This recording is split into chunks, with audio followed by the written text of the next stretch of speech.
Les trois petits cochons de Charles Perrault. Il était une fois trois petits cochons bien roses et bien ronds. Ces cochonnets vivaient heureux avec leurs parents dans une charmante petite maison en plein champ. Cependant, plus nos trois petits grandissaient, plus le logis devenait étroit pour toute la famille. Et un jour, leur mère déclara: « Nous n'avons plus assez de place ici. Mes enfants, il est grand temps que vous partiez et appreniez à vivre seuls.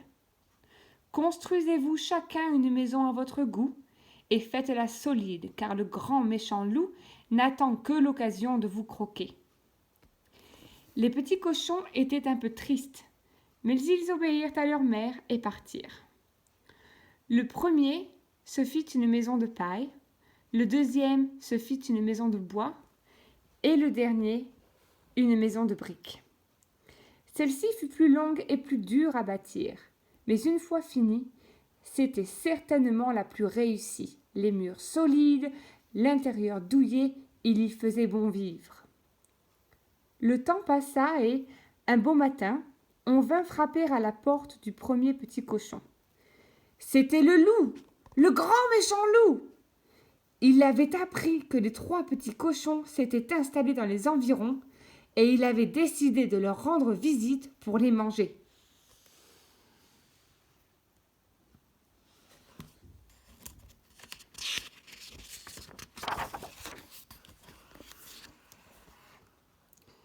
Petit cochon, ouvre-moi, demanda le loup aimablement.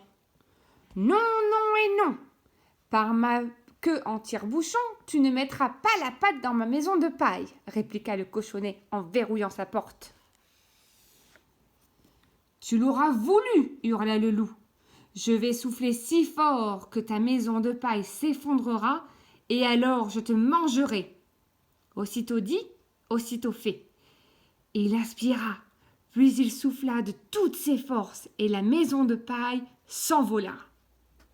Terrifié, le petit cochon s'enfuit chez son frère qui vivait dans sa maison de bois. Et quand le loup, tout haletant, le rejoignit, la porte était déjà fermée. « Petit cochon, s'il vous plaît, laissez-moi entrer, cria-t-il. Non, non et non, par ma queue en tire-bouchon, tu ne mettras pas la patte dans ma maison de bois, s'écria le deuxième cochonnet. Mais le grand méchant loup était bien décidé à dévorer les petits cochons. Tu l'auras voulu, gronda-t-il. Je vais souffler si fort que ta maison de bois s'effondrera, et alors je vous mangerai. Il inspira, puis il souffla de toutes ses forces, et la maison de bois s'envola. Aussitôt, les deux petits cochons coururent se réfugier dans la maison de briques de leur frère. Ils étaient à peine arrivés que le loup les rejoignait. Mais la maison était fermée. « Petit cochon, s'il vous plaît, laissez-moi entrer !» supplia le loup. « Non, non et non. Par ma queue en tire-bouchon, tu ne mettras pas la patte dans ma maison de briques, riposta le troisième petit cochon. Le grand méchant loup était furieux. Il n'avait pas l'intention d'abandonner un si beau dîner. Bon, ricana-t-il, je vais souffler si fort que ta maison de briques s'écroulera et je vous mangerai tous les trois. Il inspira, puis il souffla de toutes ses forces, mais la maison ne bougea pas. Fou de rage, il se gonfla, il s'enfla, mais la maison tint bon.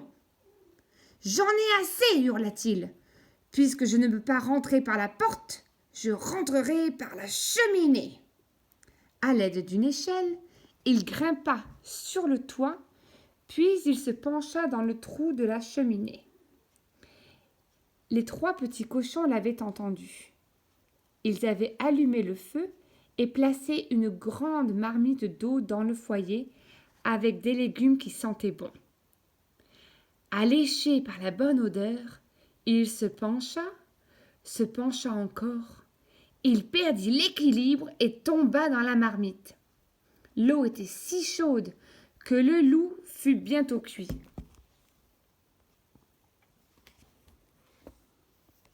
Les petits cochons étaient fous de joie.